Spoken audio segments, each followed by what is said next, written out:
How do you form a winning plan in chess? By showing you two beautiful games of Garry Kasparov, I will highlight how strong players find those winning plans by looking at the imbalances in the position. By reading the board properly, they come up with good ideas to convert their advantages. Black to play here, folks. Please, while I set the context, look at the board and try to find a winning plan for black. What's the strongest plan for black to play for a win in this position? Folks, let's read the board properly because that's always the first part. We need this orientation phase that will give us information about the position's requirements and differences between two camps. Are you seeing, for example, this excellent knight on e5? That's an outpost. No white pawn can appear on f4 or d4 and chase away that knight.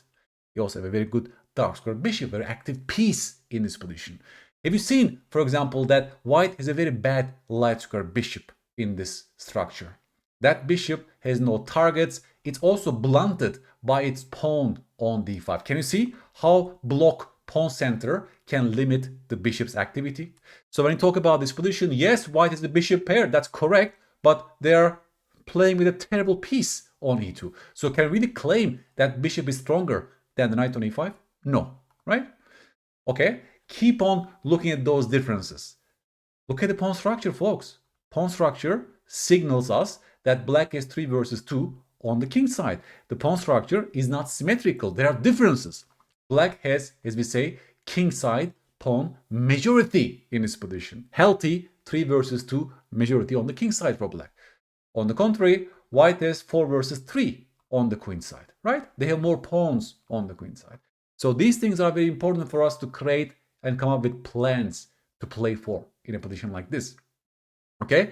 Remember, I made a video about this also, separate video, on the simplest way to convert a winning endgame in chess is simply to generate a pass pawn and roll the pass pawn to cause a concession for the opponent.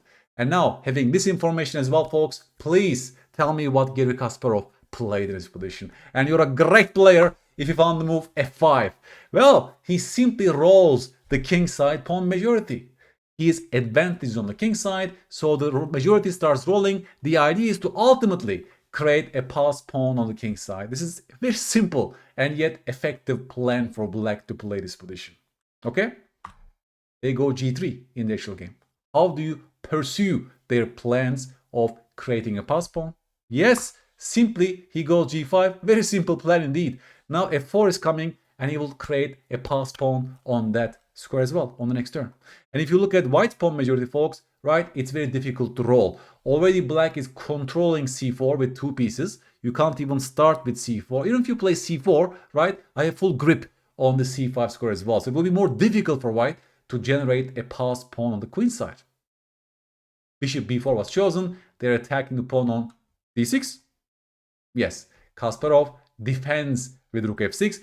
Also, bishop c5 is a good move, folks, because you want to, let's say, remove white's bishop pair, and you're trading off their more active bishop, and you left them with a bad bishop on e2. Look at this. A single colorblind bishop on a light square, blunted by its own pawn on d5 versus an amazing knight on e5. That's also a good position for black indeed in this position.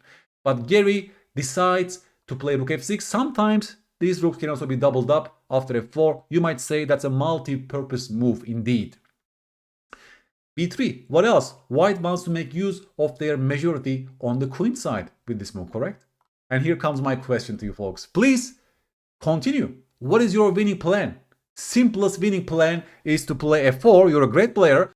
So by playing f4, he's simply creating a passed pawn on f4. Notice the change from the initial position. We had 3 versus 2, but none of these were passed pawns. Here, after this operation, black got himself a passed pawn on f4. Now, is this a strength or a weakness? Because you might say that's also a weak pawn, right? No black pawn can support it. Well, in this case, that's a very strong pawn, folks. Can you see? Already here, for example, we have ideas like f3 to push the bishop, maybe to then move the pawn all the way to f2 and create some ideas like this against the white king. So we generally say, also in the middle game, kingside pawn majority translates into an attack on the kingside. Usually, yeah, because the kings are usually castled on the kingside in chess.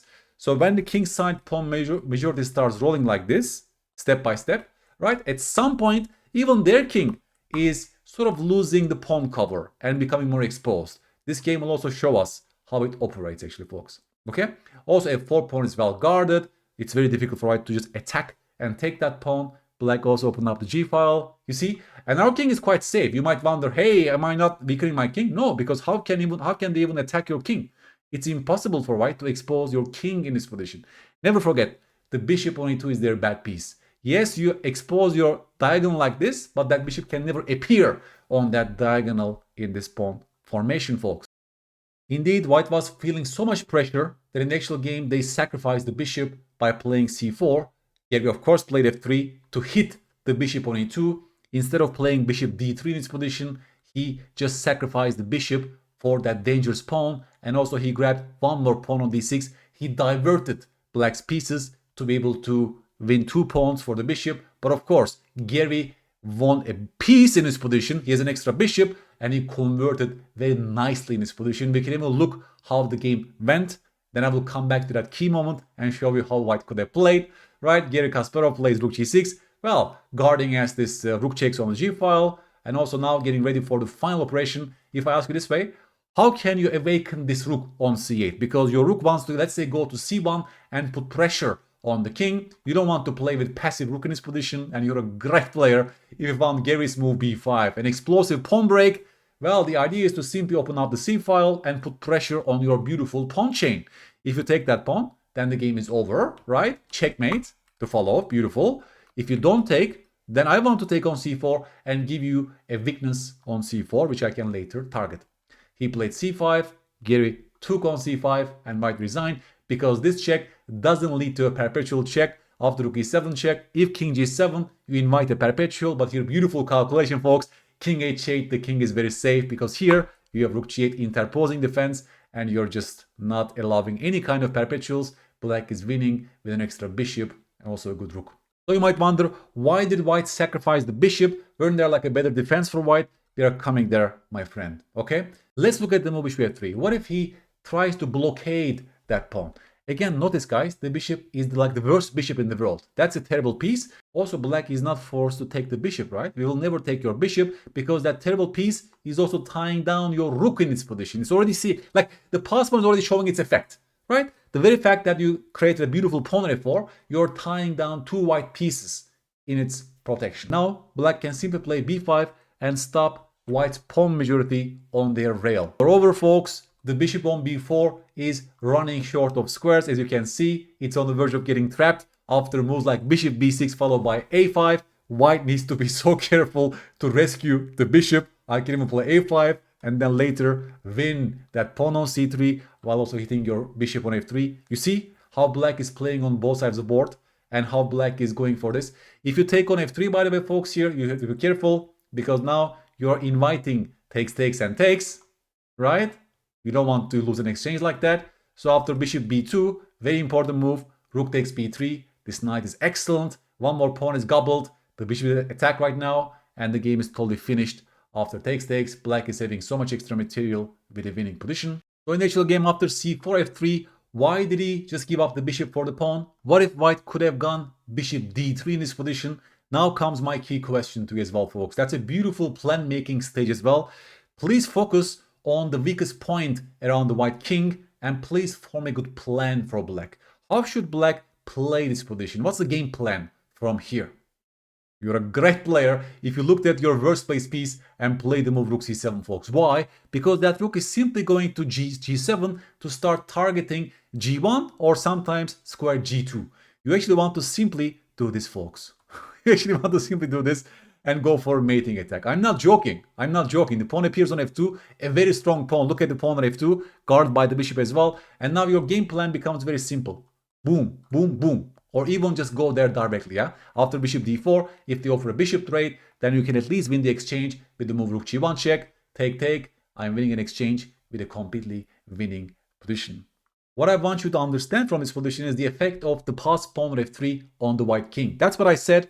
Kingside pawn majority translates into an attack against the opponent's king, usually. You see, once you got yourself a beautiful pawn on f2 in this case, which white allowed, then other options become an option for you, right? You translate this passed pawn's advantage to an attack against the white king. Notice that, yeah? It's also good to see those connections. What's the use of the pawn on f2? Well, the use is it supports attack against the opponent's king, right? Because without these connections, folks, sometimes it just becomes abstract. You might tell yourself, so what? I got myself a passed pawn, so what? What's my next plan from that position? Here is the next stage that usually works in those moments, showing you the strength of advanced passed pawns as well in this position, folks. That's why after f3 he sacrificed the bishop, because he saw, right, Garry's intentions. If you give such pawns to Garry Kasparov, there is no turning back. So he at least sacrificed the piece for 2 pawns and tried to defend this position. But even until the very end, you see how Kasparov is playing actively.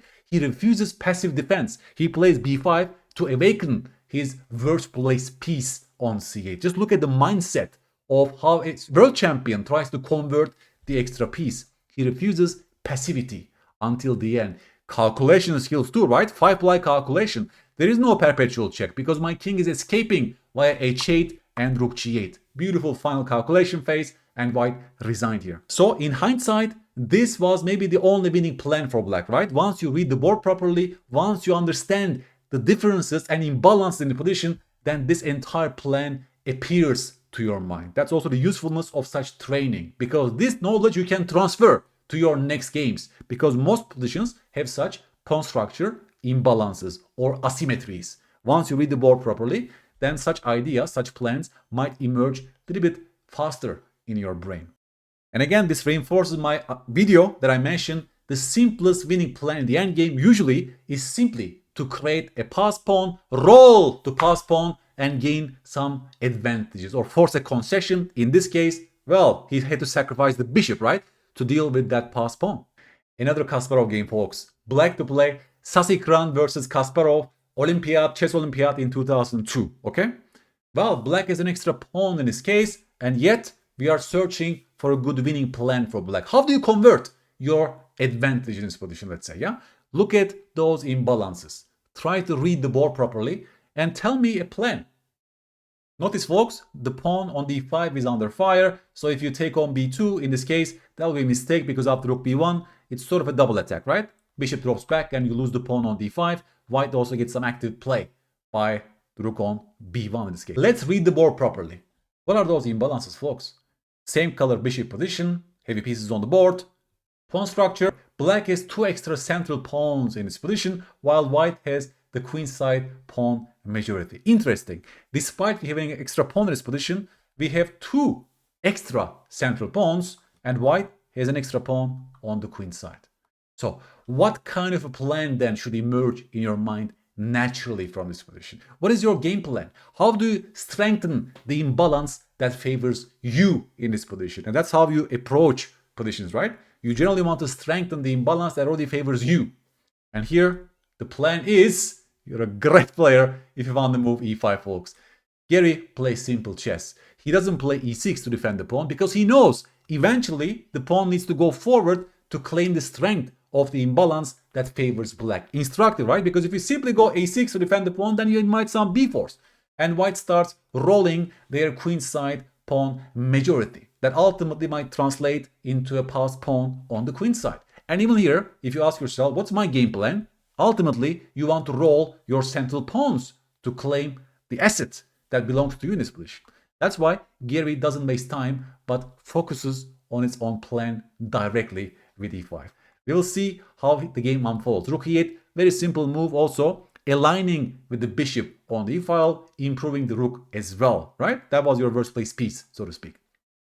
Bishop d2 is on the board. Garry plays the move queen c6, folks. The queen and the bishop goes to different colors, so they complement each other. Plus, the queen also supports some d4 ideas, later maybe e4 ideas. The queen also stops the white pawn from reaching c6. Plus, the queen even hinders white's intentions of b4, a4, and b5. Look at this, prophylaxis, right? They are basically stopping white's queenside pawn majority from rolling and creating a passed pawn, right? Also guarding the central pawn on d5. Everything becomes protected and nice. The queen defends rook as well. Everything is so safe in the position. Queen e3 is on the board. They have to go to back foot. Comes d4, hitting the queen with tempo. Now we understand, right? Why the queen was controlling e4 from that point. What's the move for black? Of course, just look how direct Garry is playing this position. He simply prepares the mobile pawn center from rolling. All of his moves directly speaks to the imbalance that favors him from that position, folks. And you see the choking effect of these central pawns on the white pieces, right? Gaining all the space. There are no bishop b3, bishop c3. This plan no longer works for you as well because of the queen on c6. It's only a one-sided game from here, folks. The point of e4, folks, is it also invites moves like e3. For example, if white just randomly makes a move, then you even can play the move e3 to attack the bishop after takes. You cannot take on e3 because the bishop gets pinned, and I win it by this move, bishop h6, rook c3, well, queen f6 picks up the rook like that. Right? There are even like tactical problems in the position. e3 is very powerful.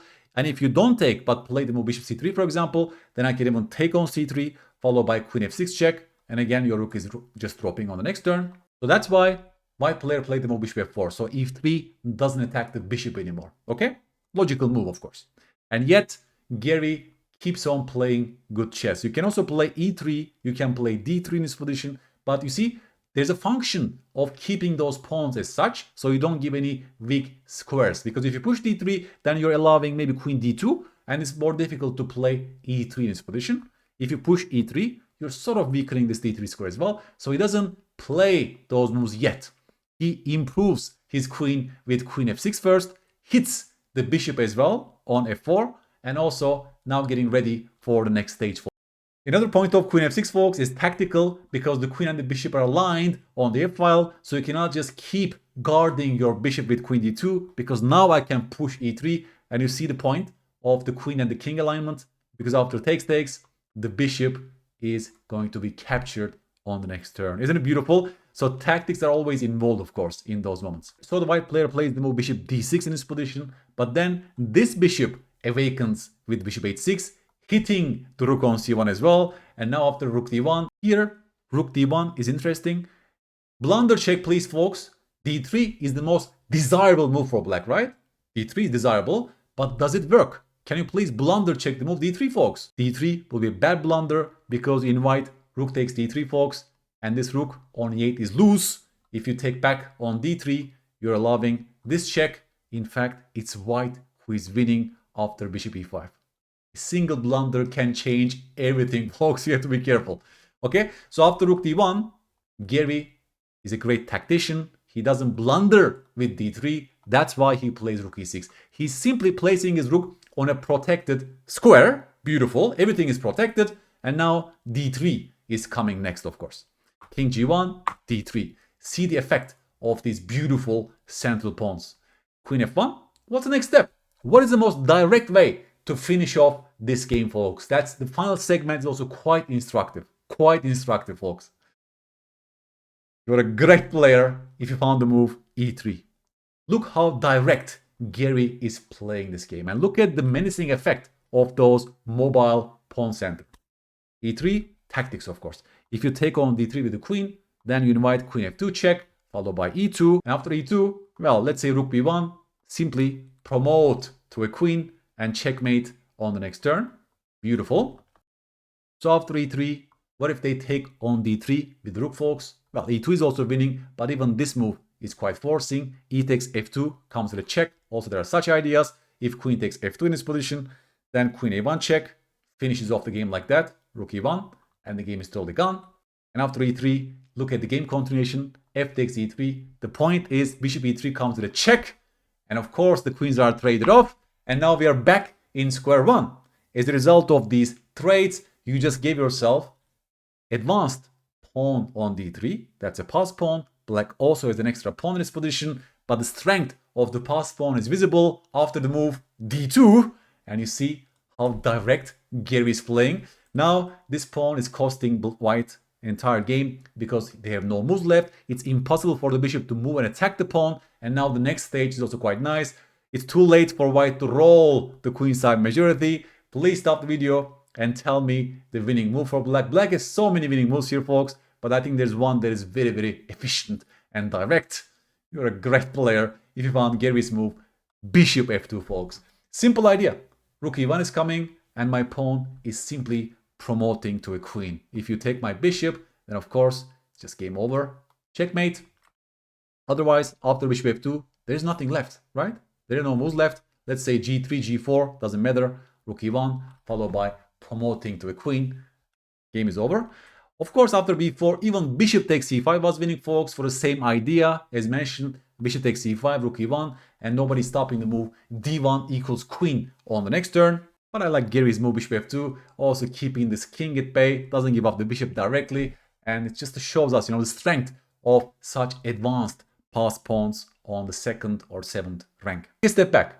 Can you see how a winning plan is formulated by a strong player? He observes those imbalances. He sees he has 2 extra pawns in the center. He doesn't basically divert himself and directly executes the plan. Just look how directly he's playing. All of his moves are directed in rolling those pawns to ultimately create a passed pawn in the best possible circumstance. He, of course, doesn't blunder. Most of us mortals will blunder like this, right? He plays it very safe. Everything is protected. But the ultimate plan never changes. The ultimate plan is to roll the pawn and ultimately create a passed pawn. Again, some short tactics are used. It looks like a blunder at first sight. Are we just blundering pawn on d3? And yet, you see, he's calculating the most desirable move. That's the most desirable move strategically. At first sight, it looks unplayable, and yet he calculates further, 2 plies deeper, to justify this desirable pawn advance by e3, right? Couple of lines we checked, just directly finishes the game off. Again, strength of the pawn, by the way. And also the other line we checked, right? Directly finishes the game off with this sequence. Boom, boom, boom. And if you had to take back the pawn, as in the game continuation, then you're giving me this beautiful, beautiful passed pawn on d2.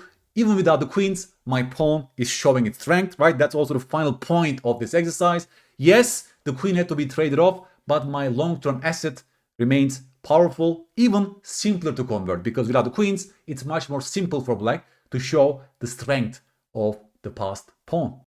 You'd like me to give you homework, folks, so that will be your homework. Carlsen with white pieces, please form a good plan for white in this position. This connects to our episode. What will be your middle game plan with the white pieces? And can you guess Carlsen's middle game plan from this position?